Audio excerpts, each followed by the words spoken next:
naman ngayon dapat mag-alaga. Kayo ay aalalayan at akay hindi. Kung lumuluha ay patatahanin. Dadampian may sakit, dadampian ang noon ng halik. At kapag gabi ay malamig, iyayakapin din ng mahigpit.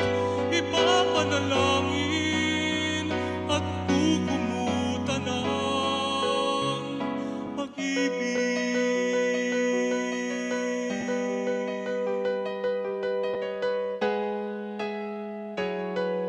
Tanda ko pa, ganyan kayo sa akin, ganyan kayo sa aming magkakapatid. Hinding-hindi ko malilimutan, walang kapantay niyong pag-ibig. Huwag kayong mag-alala, sa puso't isip ko'y nakatanim sa aking sambahay.